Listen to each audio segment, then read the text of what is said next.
Hello everyone, welcome to my YouTube channel SSC with ease. आइए आज हम लोग डिस्कस करने जा रहे हैं एसएससी सीजीएल 2025 प्रीलिम्स, जो कि आखिरी 10 दिनों में हमें किस तरह से अपने मार्क्स को बूस्ट करना है, किस तरह से हमें तैयारी करनी है। आइए उन सब चीज़ों को देखेंगे, लेकिन उससे पहले अभी ये जो कंट्रोवर्सी जो चल रही है, ये सब में हमें उलझना नहीं है। हमें ज़्यादा से ज़्यादा टाइम अपने रिवीजन पे देना है, अच्छे से ध्यान से हर एक चीज़ को मेमोराइज करके रिवाइज करना है। जीके ऐसा चीज़ है कि अगर हम लोग मेमोराइज करके रिवाइज नहीं करें तो वो भूल ही जाएंगे। तो कोशिश करें कि लिख करके मेमोराइज करके हम लोग जीके और जीएस जो भी हमारे सब्जेक्ट्स हैं उसको अच्छे से एनालाइज करके याद करें। तो आइए आज हम लोग डिस्कस करने जा रहे हैं कि किस तरह से हम लोग जीके जीएस में मार्क्स को इंक्रीज कर सकते हैं। मैंने सीजीएल 2024 दिया था मेंस, जिसके थ्रू मुझे पीएएसए की पोस्ट मिली है, और जीके में मैंने उसमें 59 स्कोर किया था। वो मैं स्कोर आप लोगों को नेक्स्ट अपकमिंग वीडियोस में शेयर कर दूंगा। तो आइए देखते हैं इसमें। तो सबसे पहले अगर हम लोग बात करते हैं करंट अफेयर्स की, तो करंट अफेयर्स का जो वेटेज रहा अभी हम लोगों ने देखा, स्टेनो का एग्ज़ाम हुआ है ना, तो स्टेनो के एग्ज़ाम में लगभग करंट अफेयर्स का वेटेज जो रहा 10 क्वेश्चंस रहे वहाँ पे। ठीक है, तो ये 10 क्वेश्चंस यहाँ पे नंबर ज़्यादा इसलिए लग रहे हैं क्योंकि स्टेनो में जो है जीके जीएस के 50 क्वेश्चन आते हैं। तो ठीक है, तो करंट अफेयर पूरा अभी पढ़ना पॉसिबल नहीं है। तो आइए कुछ पॉइंट्स हम लोग डिस्कस कर लेते हैं, जैसे अपॉइंटमेंट्स वाले जो भी रिसेंट में हुए हैं अपॉइंटमेंट्स, वो सब हम लोग देख सकते हैं। और सेकेंड समिट्स हम लोग देख सकते हैं, जैसे कि G7 summit, G20 summit, SCO summit और ब्रिक्स समिट, है ना, ब्रिक्स समिट हो गया। फिर COP देख सकते हैं, और भी इसमें जितने भी तरह तरह के समिट्स हैं वो आपको इंडोलोगस करके एक चैनल है, वहाँ से मिल जाएगा एक जगह पे। तो वहाँ से आप लोग इसको कर सकते हैं। ठीक है, स्पोर्ट्स में देखें, स्पोर्ट्स में रिसेंट में फुटबॉल में जैसे हम लोग फीफा देख सकते हैं, फीफा कौन से कंट्री ने होस्ट किया, अगला कौन सा कंट्री होस्ट होगा, कौन सा विनर है। और इसमें फीफा में मेन प्लस विमेन दोनों देखना पड़ेगा।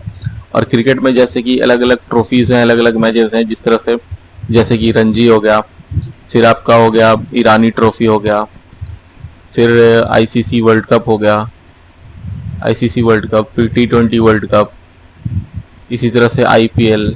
तो ये हम लोग सारा देखना है कि कौन सा कंट्री होस्ट करेगा, कौन सा कंट्री विनर था, ये सारा। अब आते हैं टेनिस में 4 तरह का मेजर टूर्नामेंट है, जैसे यूएस विंबलडन, है ना, और फ्रेंच ओपन, और एक होता है ऑस्ट्रेलियन ओपन। तो इसका हम लोग देख लेंगे, इसमें कौन से कोर्ट पे खेला जाता है, हार्ड कोर्ट होता है, ग्रीन कोर्ट होता है, कौन सा कोर्ट होता है, कौन सा विनर था लास्ट टाइम का, बस ये सब इसमें देखना है। और हॉकी में हम लोग देख लेंगे, हॉकी में आपका एक इंडियन हॉकी लीग करके होता है ना, इंडियन हॉकी लीग, तो वो देख लेंगे इसमें कौन सा विनर रहा। और प्लस इंटरनेशनल लेवल पे वर्ल्ड कप वगैरह तो कौन से जीता। और खेलो इंडिया यूथ गेम्स में हम लोग इसमें देख सकते हैं winter youth games plus summer, plus इसमें पैरालंपिक गेम्स भी होते हैं, खेलो इंडिया पैरालंपिक गेम्स, तो ये भी देख सकते हैं इसमें पे। और ओलंपिक में हम लोग सारा जो स्पेशली जो गोल्ड मेडल्स जीते हैं इंडियन प्लेयर्स, जिस फील्ड में कब कब गोल्ड मेडल जीते हैं, वो सब याद करना ज़रूरी है। इसी तरह से वार और एक्सरसाइज हम लोग देख सकते हैं कि वार कौन कौन से वार एक्सरसाइज हुए हैं इस साल, कौन से डील हुए हैं किस कंट्री के साथ। और बुक्स एंड ऑर्डर्स हम लोगों को पुराना नया इसमें कहीं से भी कुछ भी पूछ सकता है, तो इसलिए इसमें पुराने और नए दोनों हम लोग देख सकते हैं। तो करंट अफेयर का वेटेज अकॉर्डिंग टू, अगर हम लोग इसका पूरा निचोड़ देखें स्टेनो से कंपेयर करके, तो मुझे लगता है मेरे हिसाब से 4 to 5 क्वेश्चंस देखने को मिलेंगे एसएससी सीजीएल 2025 में, जो कि आपको 10 दिनों के बाद होने वाला है। तो हम लोग देखें तो करंट अफेयर में इतना हम लोग कर लें ढंग से, अगर इसमें से अगर 2-3 क्वेश्चन भी अगर आते हैं एग्जाम में तो बहुत है। चलें देखते हैं नेक्स्ट स्लाइड में। और यहाँ पे मेजर सब्जेक्ट्स हैं जैसे हिस्ट्री, इकोनॉमिक्स, ज्योग्राफी, पॉलिटी और साइंस, ये तो करना ही करना है। और सभी सबसे ज़्यादा इम्पोर्टेंट इकोनॉमिक्स, बहुत ही मेजर क्वेश्चन इससे आ रहा है, इकोनॉमिक्स एंड पॉलिटी। इकोनॉमिक्स के लगभग अभी स्टेनो वाली जो एग्ज़ाम हुए उसमें 7 से 8 क्वेश्चन थे, और पॉलिटी के भी लगभग 8 क्वेश्चंस ऑन एन एवरेज थे। तो ये 7 और 8 फिगर बड़ा इसलिए दिख रहा है क्योंकि ये आपका 50 क्वेश्चंस आते हैं जीके जीएस के। तो यहाँ से हम लोग एक्सपेक्ट कर सकते हैं 4 से 5 क्वेश्चन इकोनॉमिक के आएंगे, और पॉलिटी के हम लोग एक्सपेक्ट कर सकते हैं 4 के क्वेश्चन के राउंड, ठीक है। और हिस्ट्री की बात करते हैं तो हिस्ट्री में हम लोग क्या क्या पढ़ सकते हैं, इसमें क्या क्या, सबसे पहले एंशंट हिस्ट्री है plus medieval and modern plus modern, मेरी राइटिंग थोड़ी सी खराब है, प्लस मॉडर्न, ठीक है। तो हम लोग इन लोग ये तीनों में से सबसे मेजर इंपॉर्टेंट इसमें रोल प्ले करता है आपका मॉडर्न हिस्ट्री, ठीक है। और मॉडर्न हिस्ट्री में भी आपका 1857 रिवोल्ट का जो वो टाइमलाइन है 1947, ये तो बहुत ही इम्पोर्टेंट है, ये रट लेना है, बिल्कुल एक एक चीज़ को रट लेना है कि कौन से टाइमलाइन पे कौन सा इवेंट हुआ। उसके बाद इसके बाद हम लोग मेडिवल में देख सकते हैं, उसके बाद फिर एंशंट, ठीक है। इस तरह से हिस्ट्री हम लोग कंप्लीट कर सकते हैं। और ज्योग्राफी में तो बहुत ही वास्ट चीज़ है, इसमें खास करके अगर हम लोग स्टेटमेंट बेस्ड क्वेश्चन जिस तरह से आ रहे हैं वो इकोनॉमिक्स के लिए तो इम्पोर्टेंट है ही, और ज्योग्राफी के लिए भी इम्पोर्टेंट है। जैसे इसमें कुछ टॉपिक्स ऐसे हैं जिसमें कि आपको डिफिनेशन भी पूछ सकता है, जैसे एक्वीफर हो गया, मोरेन्स हो गया, है ना। माउंटेन्स वाले टॉपिक जो हैं वो ध्यान से देख कर ही जाना है। और फॉरेस्ट, माउंटेन्स, फॉरेस्ट, और इसमें आपका वो रिवर सिस्टम, सोलर सिस्टम, ये सब मेजर रोल प्ले करते हैं यहाँ पे। तो ये सबको हम लोग छोड़ नहीं सकते हैं, ज्योग्राफी ये सबको देख कर ही जाना है, ठीक है। और साइंस में तो आपको पता ही है, physics, chemistry and biology. Biology से लगभग 2 क्वेश्चन मिल सकते हैं सीजीएल में, और फिजिक्स केमिस्ट्री के एक क्वेश्चन। पॉलिटी की बात करें तो पॉलिटी में क्या क्या इंपॉर्टेंट है, सबसे पहले मेजर इंपॉर्टेंट रोल प्ले करता है making of Indian constitution. Making of Indian constitution ये बहुत ही इंपॉर्टेंट टॉपिक है, इसका एक एक चीज़, एक एक इवेंट अच्छे से रट लेना है, ठीक है। और दूसरा इंपॉर्टेंट चीज़ है इसका आर्टिकल्स, मेजर आर्टिकल्स हमें रटने हैं। यहाँ पे कौन कौन से आर्टिकल्स आप लोग को आ सकते हैं, पॉसिबिलिटी है, वो जितना ज़्यादा याद कर लें उतना बेनिफिट है।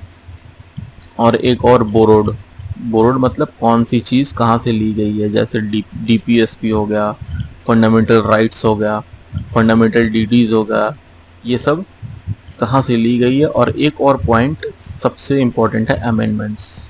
बस ये 4 चीज़ इसमें आप पॉलिटी कर लें तो जो भी क्वेश्चन आएगा उम्मीद है सारा ये बन ही जाएगा, इससे कुछ छूटेगा नहीं। और अगर हम लोग देखें ये सारे सब्जेक्ट का एक और यहाँ पे छूट गया हमारा एक पॉइंट, स्टैटिक जीके, है ना। तो स्टैटिक जीके भी थोड़ा वास्ट है, पर इसमें हम लोग क्या क्या कर सकते हैं, इम्पोर्टेंट है फेस्टिवल्स, इंस्ट्रूमेंट्स, और इसमें स्टैटिक जीके में भारत रत्न वगैरह किसे मिला, कब मिला, और पद्म भूषण, पद्म विभूषण, ये सब हम लोग एक बार इसमें देख लेंगे, है ना। और इसमें एक और इम्पोर्टेंट चीज़ फेस्टिवल्स, इंस्ट्रूमेंट, डांसेस, ये सब इम्पोर्टेंट टॉपिक्स हैं स्टैटिक जीके के, जो कि अभी कम पूछा जा रहा है, बट पूछा जाएगा तो इन्हीं में से पूछा जाएगा। और आपको मैच द कॉलम टाइप में पूछा जाएगा तो वहाँ पे ऑप्शन एलिमिनेशन से भी हम लोग कर सकते हैं।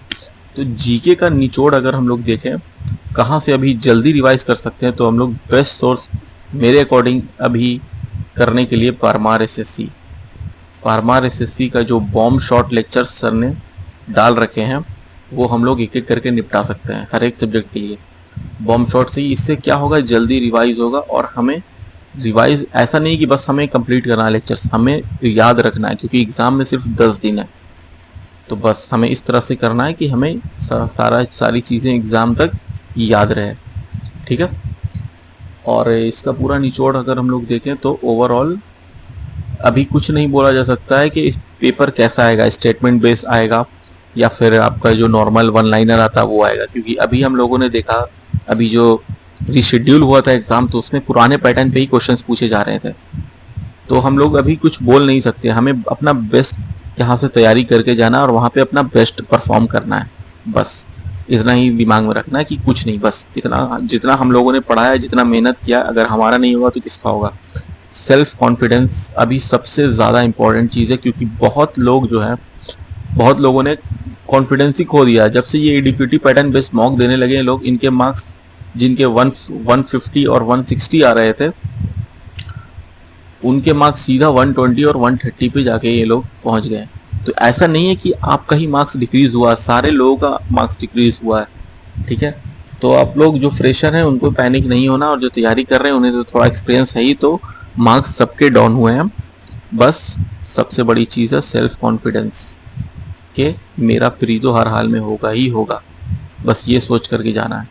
और तो कुछ इसमें बचा नहीं, बाकी सब मैंने बता ही दिया आप लोगों को किस तरह से आप लोग कम टाइम में जीके को कर सकते हैं। अगर और कोई डाउट हो तो आप कमेंट सेक्शन में कमेंट करके पूछ सकते हैं। और मेरे इस वीडियो से अगर आप लोगों को 1% भी बेनिफिट हुआ हो तो प्लीज़ चैनल को लाइक करें, शेयर करें एंड सब्सक्राइब करें।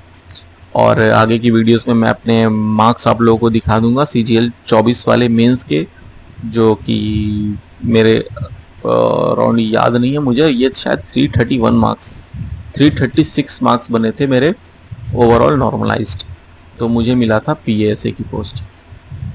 ठीक है, तो मैं ये भी मार्क्स आप लोगों को दिखा दूंगा। जीके में मेरे 59 मार्क्स थे आउट ऑफ 75। चले ठीक है, तो वीडियो को ज़्यादा लंबा नहीं करते हैं, आप लोग अच्छे से तैयारी करें। मैं भी एक एस्पिरेंट हूँ, इस साल मुझे भी एग्ज़ाम देना है, तो ज़्यादा टाइम वेस्ट करते नहीं बिना किए हुए अपना अपना तैयारी जारी रखें और बस अच्छे से परफॉर्म करना है। चले ठीक है, थैंक यू।